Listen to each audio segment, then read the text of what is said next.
Everybody, welcome back to Rampage Reviews. I'm Rampage, and we're on the last book of the High Republic.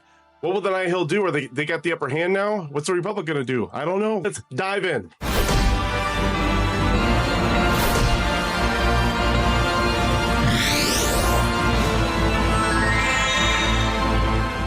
So like I said, this is the last book that we're going to read in the High Republic era. This is the 8th book that we've read so far. There are other books. There are young adult novels. There are younger readers' novels. We're only interested in the adult novels at this point. So this book takes place in 229 BBY. This is about a year after the fall of Starlight Beacon and the Fallen Star, the last book that we reviewed. Great book. This was also a very good read. Really enjoyed it. It was written by George Mann. I like the way that the setting was made. I like the way that the characters were portrayed.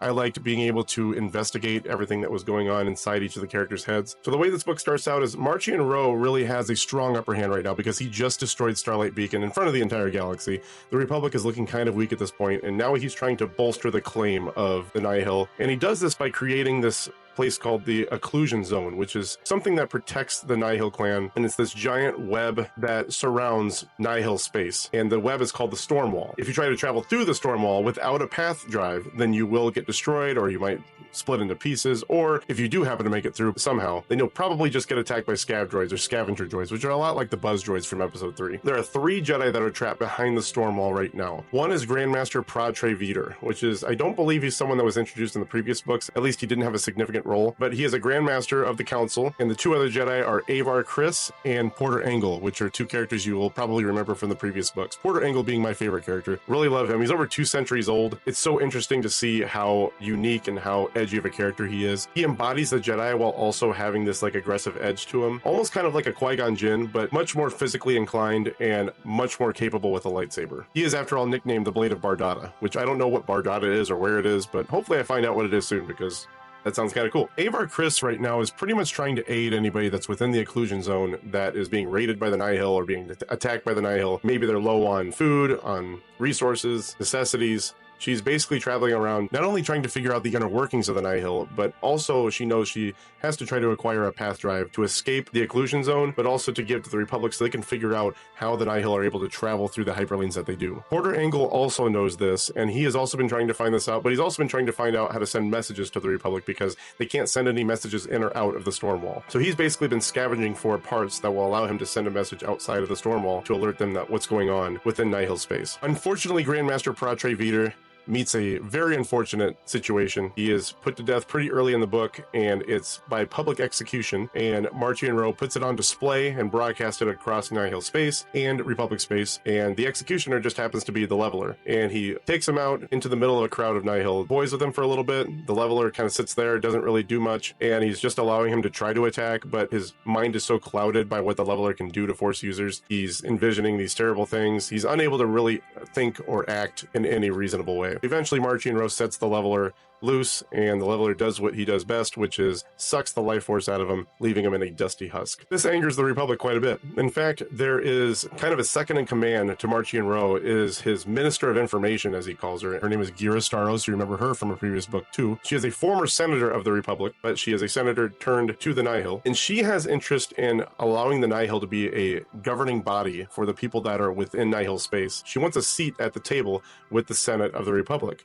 Maybe not necessarily as a part of the Republic, but so the Republic recognizes the Nihil as a sovereign entity. Marchion Ro has no interest in doing this. He says he doesn't have any interest in governing, which is interesting because he acts like a dictator. It seems like he's governing in some degree. I don't know how responsible he is for providing for anybody, except for he sends his Tempests on raids to different planets that are within his space, and he forces them to pay tithes to him, and I believe just to him, maybe to the other Tempests, I can't remember. But if they don't pay these tithes, then they're attacked, they have resources and food withheld from them. It's a pretty bad ending to those people if they don't comply with Marchion Ro. Although he suggests that everybody's thriving in Nihil space, so he's just completely in denial, completely unhinged. He is this ruling dictator that only wants things for himself and has no interest in working with the Republic at all. Well, Ghira Staros, regardless of this feeling of Marchion Ro, wants to travel to Coruscant to talk to Lina Soh to try and get the Nihil a seat at the table with the other Senate of the Republic. They talk about it for a little bit, but eventually Lina Soh declines because everybody's still pretty upset about the public execution, and she is wholeheartedly against siding or even working in any sort of professional setting with the Nihil, who happens to be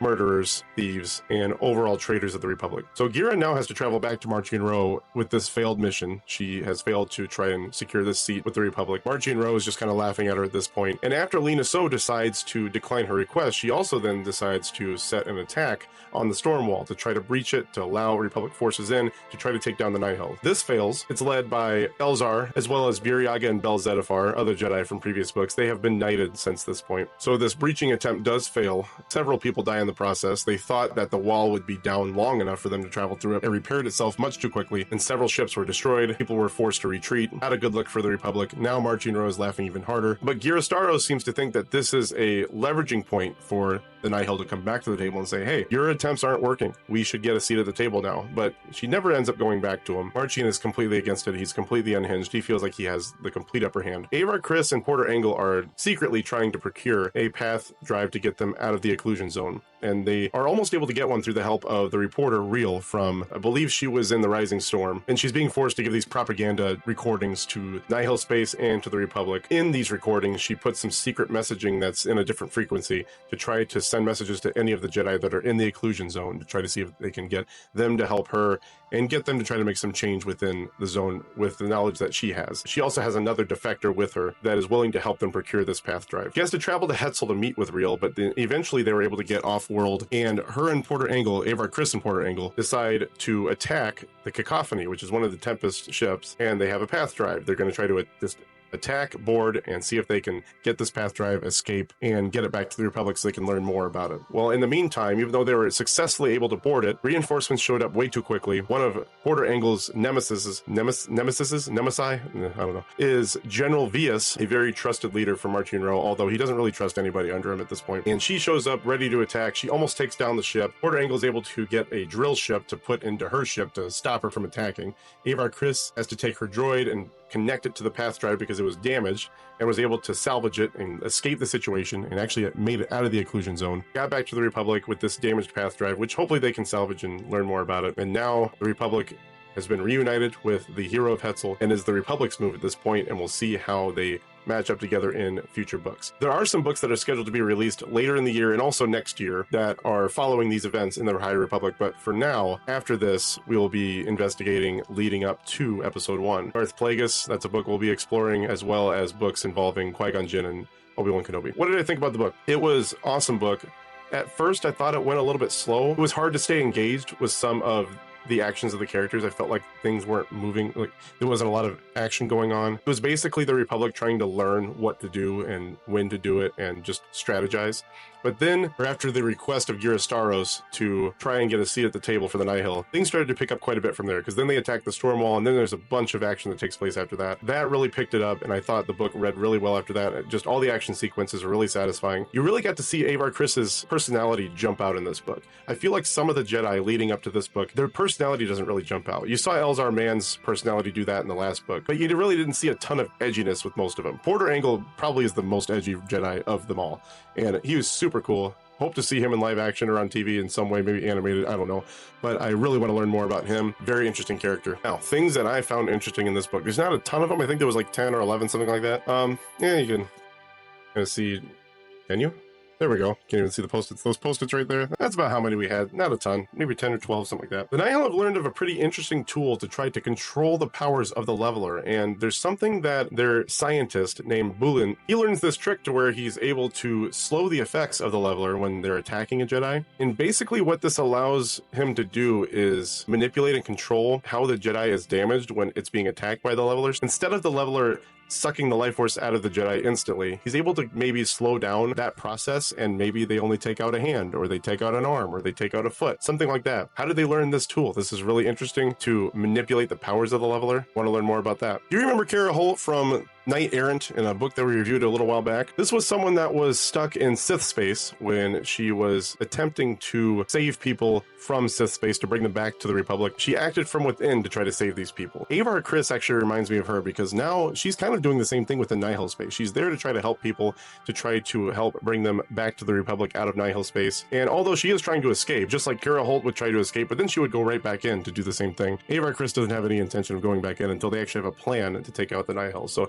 I Seeing that parody, I'm not sure if the author had that in mind, but it seemed like there was some parallels between those two characters and made it really interesting to think about. The Jedi, as long as we've known it, have been very formidable. The Force, their lightsabers, everything about them seems almost infallible. Mandalorians were able to come up with tactics to attack the Jedi, like their flamethrowers and a lot of their weapons that they have. That was really the only thing I ever heard of that was a useful tactic to take out the Jedi. But now, tactics just arise out of nowhere that seem to make it easy to take care of the Jedi. For one, we have the Leveler, which is just a Jedi killer that is able to just completely, not only suck the life force out of them, but just almost completely disable them when they're even within range of it. You also have a machine that disables electronics within range. It even disables lightsabers. And then not only that, but one of the generals seems to take on one of the most practiced and one of the most veteran Jedi among them, Porter Engle. She's a part of the Nihil, and the Nihil are completely against the Jedi. It's crazy how there's all these tactics that are being dreamed up to effectively fight the Jedi that we just haven't seen before. The Great Galactic War between the Sith and the Republic lasted 28 years, so very, very long-standing war. However, there's another war that took place in the High Republic between Irem and Irano,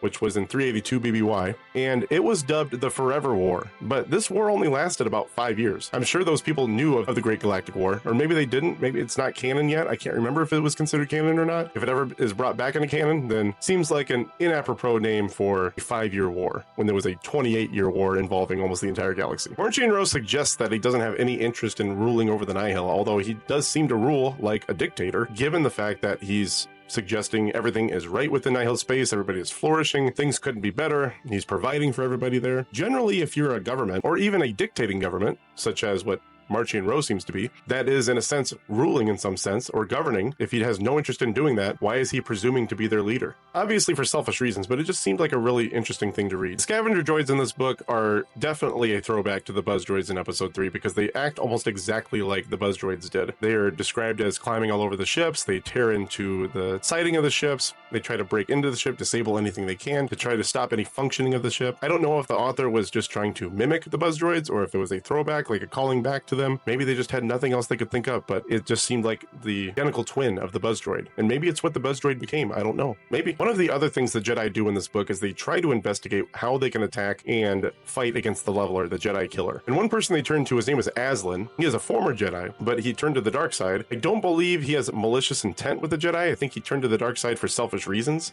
because it doesn't seem like, with the way that the dialogue goes, that he is in any active fight with the Jedi, but the Jedi certainly don't welcome him to the Jedi Temple. However, one person does trust his word, or at least trust the information that he's willing to give, and that's Yoda. Yoda's willing to hear him out because he had a lot of information about the Leveler and how to attack and how to deal with the Leveler. It seemed interesting to me that Yoda had this much more free-thinking sense of who to talk to about different strategies, where when you see him in the prequels, I wouldn't say he seems more guarded, but his attitude towards the dark side and anybody who uses the dark side seems to be a lot more, I guess you could say, conservative, or seems to be he's not willing to really have any trust in anybody that uses the dark side, nor do many of the Jedi under him. If the Jedi could equate to the Avengers, and bear with me here, then you could probably say that the Nihil equate to the soldiers of Thanos, with Marchion Ro being Thanos. There's a passage in the book where there's a planet that's attacked because they're not willing to pay the tithes to the Nihil, and it goes kind of like this. "We couldn't pay," said Mila. "We'd spent what we had left on food for our people. We're a simple colony and we live a simple life, or at least we did. They killed half our entire population, lined them up and used them as target practice, then told us we should be happy because we had fewer mouths to feed." Sound familiar? That's pretty much exactly what Thanos wanted to do. He wanted to kill half the population in the universe, and then he suggested that everybody should be happy with that action because now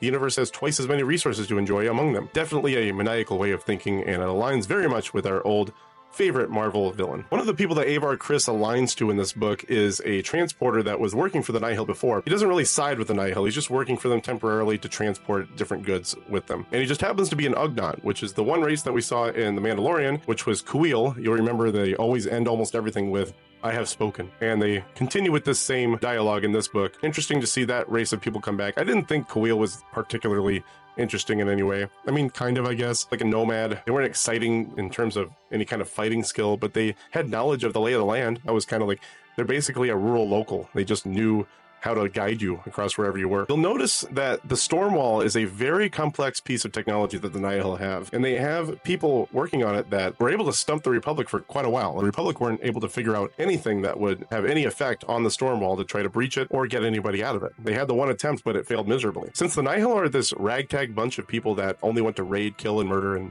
steal and have no responsibilities, live the way they want to live, how do they have the people to come up with technology so complex that the people of the Republic can't figure it out. I'm not suggesting that people that were really smart couldn't work for the Nihil, but it seemed like people that were really smart wouldn't choose to work for an organization that has such little regard for the people under it. And lastly, Elzar Mann has a little point in time where he's trying to find ways to communicate with Avar Kriss in the Occlusion Zone. Him and Avar Kriss share a very strong connection together, but they haven't seen each other since Starlight Beacon fell. And he suggests in the book that he's tried every method he possibly can, and he also mentions force projection, which was used in Episode 8 by Luke Skywalker when he was projecting himself across the galaxy to try to help the Resistance escape and get out alive while he throws off the First Order and gets them out to safety. He describes the method of force projection as arcane and old. I had kind of questioned if it's so arcane and old, how was Luke able to learn it? Because now we're 40 plus years past the destruction of the Death Star, so much more into the future. I guess we also have to remember that Luke was on Ahch-To that was a former Jedi temple that had a lot of the old Jedi texts within it, so it was probably conceivable that he would have learned that technique through those books. So that concludes all of the things that I found interesting in this book. Can it mesh with Legends? Nothing suggested that it couldn't, that I could see. Nothing stuck out to me that I could see that would not allow it to mesh with Legends. If you feel differently or you know differently, make sure to leave me a comment in the comment section so that I can talk about it in the next video, and then we'll try to make a correction. I'm always willing to talk about it and make corrections where needed. And now a rating. I said before I was feeling like I was being really generous to the High Republic, with the exception of the first couple of books, but since then the content's been really good. I've really enjoyed it. This book is no different. Like I said, after it got going a little bit, it was very hard to put down, very interesting, lots of action, lots of good sequences there. I think I gave the last book an 8.8. I think that's what it was. We're gonna go 8.9 on this one because it was a really good capping off to the series. It's not an ending to the High Republic. There will be more High Republic material that takes place after these events. The Nihil aren't done. Marchion Ro isn't done, but they have yet to be written. So once they are, we'll come back to them and check them out, and we'll talk more about them. I want to thank everybody who stopped by to view the video today. If you wanted to purchase this book, make sure to look in the description. There will be a link there. Just keep in mind that it's going to be an Amazon affiliate link. So if you do click on it and purchase the book, it'll help me in some way. It'll help the channel in some way, but don't do it to help me. I really appreciate it, but do it so we can continue the conversation of Star Wars, because I love talking about Star Wars as well as I'm sure you do. And sometimes people get annoyed with how much you like it. I know the feeling. Also, make sure to like the video, subscribe to the channel so we can keep this thing going. Thank you, everybody. May the Force be with you, and have a great rest of your day. Thanks.